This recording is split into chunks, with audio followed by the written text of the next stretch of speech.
안녕하십니까? 몸과 마음의 건강을 함께 챙기는 몸맘TV입니다.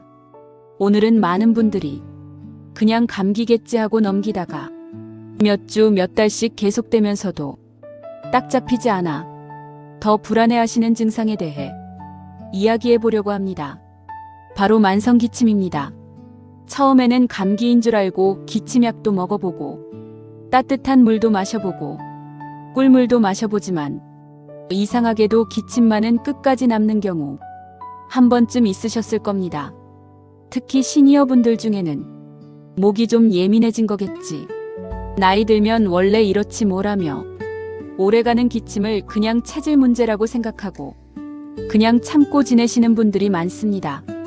하지만 3주, 4주, 2달, 3달 이상 계속되는 기침은 단순한 감기 후유증이 아니라 몸 어딘가에서 조금 더 자세히 들여다봐 달라는 신호일 수 있습니다.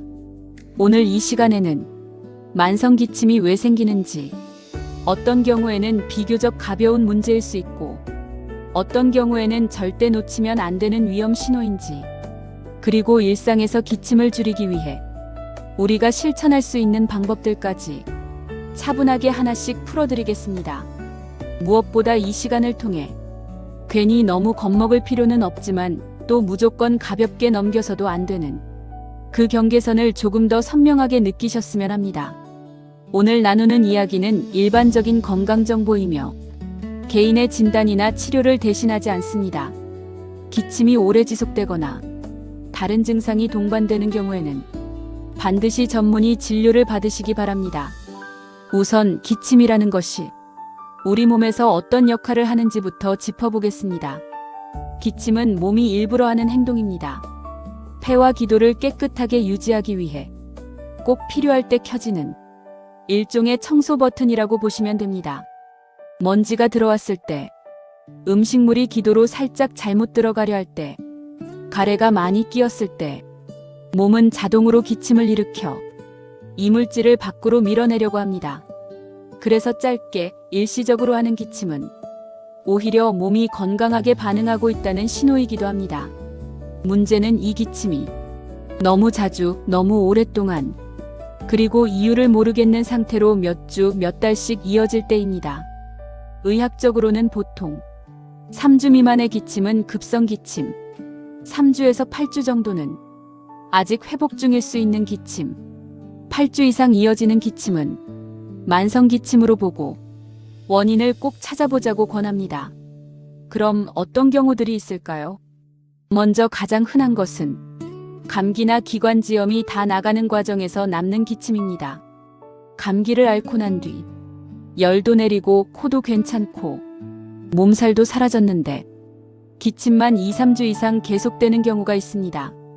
바이러스가 지나간 자리에서 기도 점막이 아직 예민해져 있어서 찬 공기, 먼지, 말 많이 하는 상황이 자극이 되어 계속 기침을 유발하는 것입니다. 이런 경우에는 시간이 지나면서 서서히 좋아지는 방향으로 가는 경우가 많지만 그래도 3주, 4주 이상 계속된다면 정말 단순한 회복 과정만은 아닐 수 있다는 점을 한 번쯤 의심해 보셔야 합니다. 두 번째로 흔한 원인은 코와 목 위쪽에서 시작되는 문제입니다. 알레르기 비염, 만성 비염, 축농증처럼 코안이 항상 막혀 있거나 끈적한 콧물이 목 뒤로 넘어가는 분들이 계십니다. 이렇게 코에서 흘러내리는 분비물이 목 뒤를 계속 타고 내려가면 목 안쪽이 계속 간질간질하고 목이 따끔하다, 목에 뭔가 걸린 것 같다는 느낌이 듭니다. 이 불편함을 없애려고 목을 가다듬거나 헛기침을 자꾸 하게 되고 그 과정에서 기침이 습관처럼 굳어버리는 경우가 많습니다. 이것을 보통 코에서 시작되는 기침, 전문 용어로는 후비루라고 하는데요. 쉽게 말해 콧물이 뒤로 넘어가면서 목구멍을 계속 간지리는 것입니다. 이때는 폐가 문제가 아니라 코와 얼굴뼈 속 빈 공간인 부비동, 그리고 목 주변을 함께 살펴봐야 합니다. 세 번째는 기도의 예민함, 즉 기침과 관련된 천식 혹은 기침형 천식입니다. 우리가 흔히 알고 있는 천식은 숨이 차고 쌕쌕거리고 숨을 내쉴 때 휘파람 소리처럼 나는 병을 떠올리죠. 그런데 어떤 분들은 이런 전형적인 천식 증상보다는 마른 기침이나 잔기침이 오래가는 형태로 나타나기도 합니다. 특히 찬 공기를 마실 때, 계단을 오르내릴 때, 향수, 화장품, 먼지, 담배 연기처럼 자극적인 냄새를 맡을 때 기침이 심해진다면 기도가 예민해져 있는 상태, 즉 천식이나 기침형 천식을 생각해봐야 할 수 있습니다. 네 번째는 생각보다 많은 분들이 겪고 계신 위에서 시작되는 기침, 바로 위산 역류와 관련된 기침입니다. 역류성 식도염이 있으면 위산이 식도 쪽으로 자주 올라오면서 가슴쓰림, 신물 역류, 목의 이물감, 만성 기침을 일으킬 수 있습니다. 특히 밤에만 기침이 심해진다. 누우면 더 많이 나온다. 아침에 일어나면 목이 칼칼하고 따갑다. 이런 증상들이 함께 있다면 폐 때문만은 아닐 수도 있다는 점을 꼭 떠올려야 합니다. 다섯 번째는 약물입니다. 특정 혈압약, 특히 ACE 억제제 계열의 약을 드시는 분들 중 일부는 몇 주, 몇 달 뒤부터 마른 기침, 목 간질거림 등을 경험하기도 합니다. 혈압 조절에는 도움이 되지만 부작용으로 기침을 유발하는 약들이 있기 때문에 새로운 약을 시작한 뒤부터 기침이 생겼다면 언제부터 어떤 약을 먹기 시작했는지를 꼭 살펴보셔야 합니다. 다만 한 가지 꼭 기억하실 점은 약 때문이라는 의심이 들더라도 절대로 마음대로 약을 끊으시면 안 된다는 것입니다. 반드시 처방해 주신 의사 선생님과 상의해서 약을 조절하셔야 혈압 관리도 안전하게 하실 수 있습니다. 지금까지 말씀드린 것들은 비교적 자주 볼 수 있는 원인들입니다. 이제부터는 절대 놓치면 안 되는 조금 더 위험한 가능성들에 대해 말씀드리겠습니다. 만성 기침의 배경에는 드물지만 꼭 확인해야 하는 병들이 숨어 있을 수 있습니다. 대표적인 것이 만성 폐질환, 활동성 결핵, 심부전, 즉 심장 기능 저하, 그리고 폐암 같은 질환입니다.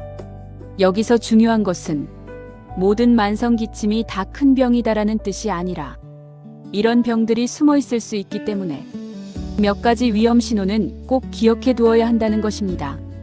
다음과 같은 경우에는 조금 더 나아지겠지 하고 기다리지 마시고 꼭 진료를 받아보시길 권합니다.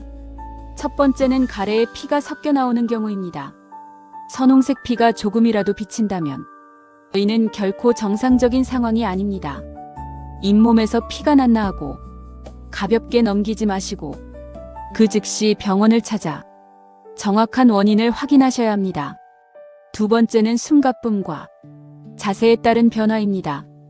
평지를 걸을 때도 숨이 벅차고 특히 똑바로 누우면 기침과 숨가쁨이 심해져서 자꾸 일어나 앉아야만 편해진다면 심장 기능 저하, 즉 심부전을 의심해 봐야 합니다. 여기에 다리나 발등까지 붓는 증상이 함께 있다면 폐가 아니라 심장이 보내는 긴급 신호일 수 있습니다. 세 번째는 전신 증상입니다. 밤에 식은땀이 나고 체중이 눈에 띄게 줄거나 발열과 함께 목소리가 한동안 계속 쉬어 있는 경우입니다. 목 주변에 혹 같은 것이 만져지는지도 함께 살펴보셔야 합니다. 이런 증상들은 폐에 염증이 있거나 폐 주변에 물이 차거나 심장 기능에 문제가 생겼거나 혹은 종양 같은 더 큰 병이 있을 가능성을 꼭 한번 확인해 봐야 하는 신호입니다. 중요한 것은 기침이 오래 간다. 그러므로 큰 병이 아니라 기침의 모양과 함께 붙어 있는 다른 증상들을 같이 보는 것입니다. 그래서 병원에 가셔서도 기침이 나요. 한마디로 끝내시기보다는 언제부터 언제 심해지고 밤과 낮 중 어느 때 더 심하고 가래는 어떤지, 피가 섞인 적은 있는지, 숨은 어떤지, 체중은 변화가 있는지 이런 것들을 함께 말씀해 주시는 것이 정확한 진단에 큰 도움이 됩니다. 이제 만성 기침이 있을 때 우리가 일상에서 무엇을 할 수 있을까를 조금 더 구체적으로 살펴보겠습니다. 첫 번째는 목과 기도를 덜 자극하는 습관입니다. 기침이 오래될수록 목 주변 점막은 더 예민해지고 작은 자극에도 기침이 더 잘 튀어나옵니다. 따뜻한 물을 자주 마셔 목을 촉촉하게 유지하는 것. 집안 공기가 너무 건조하지 않도록 가습기를 사용하거나 젖은 수건을 널어두는 것. 너무 뜨겁고 자극적인 음식을 잠시 줄여보는 것만으로도 기침 자극이 조금 줄어드는 경우가 많습니다. 특히 시니어분들은 나이가 들수록 입과 목의 점막이 예전보다 더 쉽게 마릅니다. 물을 일부러 자주 마시지 않으면 생각보다 빨리 건조해지기 때문에 목이 마르기 전에 미리 한 모금씩 마신다는 느낌으로 물을 챙겨 드시는 것이 좋습니다. 두 번째는 흡연과 간접 흡연, 미세먼지에서 멀어지는 것입니다. 담배 연기와 먼지는 기침 버튼을 가장 쉽게 누르는 자극입니다. 직접 피우지 않더라도 가족이나 주변에서 피우는 연기를 오래 맡게 되면 기도는 자꾸만 붓고 예민해집니다.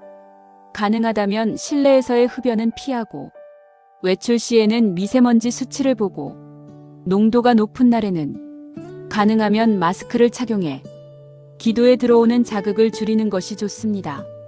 세 번째는 자세와 수면 습관입니다. 앞서 말씀드린 것처럼 위에서 올라오는 역류가 기침의 원인인 경우 특히 밤에 누우면 증상이 더 심해집니다.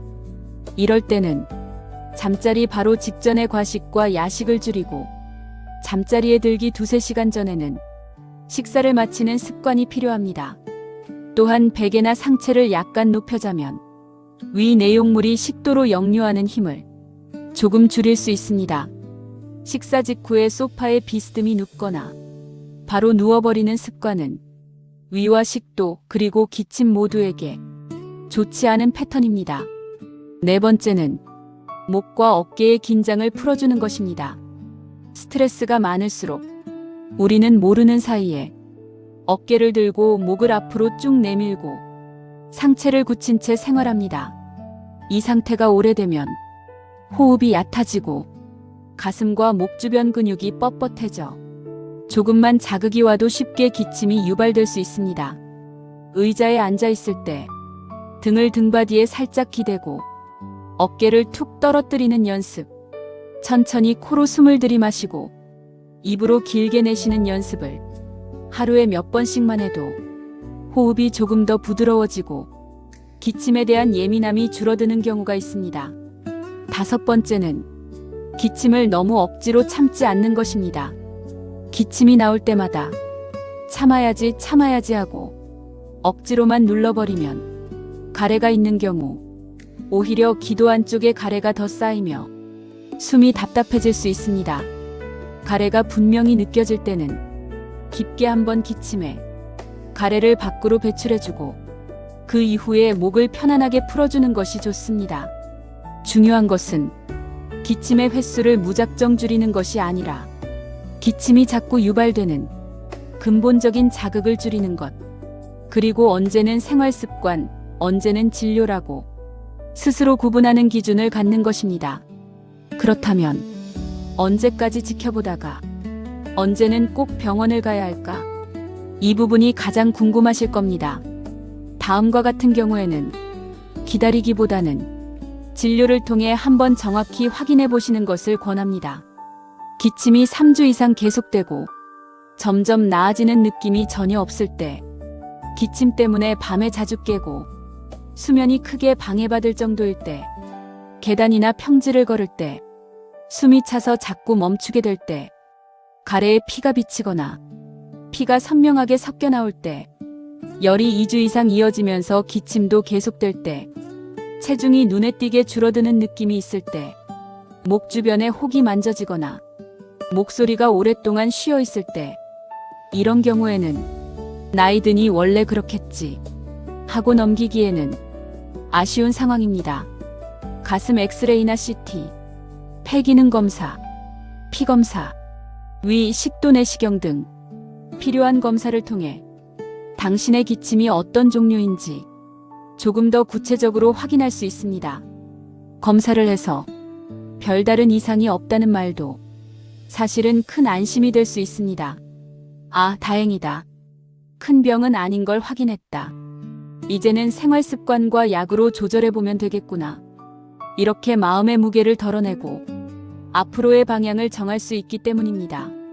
반대로 검사에서 문제가 발견되더라도 조금 더 일찍 알아차렸다면 치료의 방향과 결과가 분명히 달라지는 경우도 많습니다.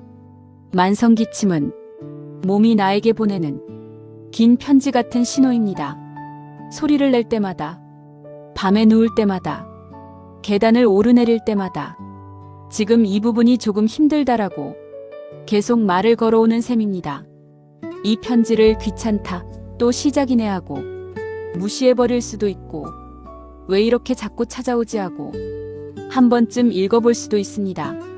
오늘 몸맘TV에서 나눈 이야기가 여러분이 그 편지를 조금 더 차분하게 읽어보게 만드는 작은 계기가 되었으면 합니다. 혹시 지금 이 영상을 보시면서 내 기침이 생각보다 오래됐구나, 그동안 그냥 감기로만 생각하고 넘어갔구나 하고 느끼셨다면 오늘 하루가 지나기 전에 내 기침이 언제부터 시작되었는지, 어떤 때 더 심해지는지, 가래는 어떤지, 숨은 어떤지, 체중이나 컨디션은 어떤지 이것들을 한번 종이에 적어보셔도 좋습니다. 이 기록은 나 자신을 이해하는 데도 도움이 되고 나중에 진료를 보러 가셨을 때 의사 선생님이 상황을 파악하는 데에도 큰 도움이 됩니다. 그리고 꼭 기억해 주셨으면 하는 한 가지. 오늘 드린 말씀은 여러분이 만성기침을 조금 더 정확히 이해하시도록 도와드리기 위한 일반적인 정보입니다. 실제 진단과 치료, 약물 사용 여부, 검사 계획은 반드시 여러분의 상태를 직접 진찰한 전문의와 상의하여 결정하셔야 합니다.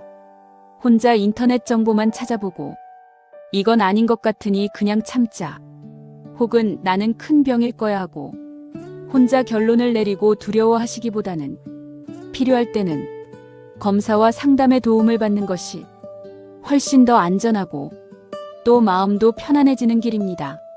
몸맘TV는 여러분의 기침이 조금 더 잦아들고 밤잠이 조금 더 깊어지고 숨을 들이쉴 때의 답답함이 조금이라도 덜해질 수 있도록 앞으로도 차분하고 이해하기 쉬운 정보로 계속해서 함께하겠습니다. 오늘도 끝까지 함께해 주셔서 감사합니다.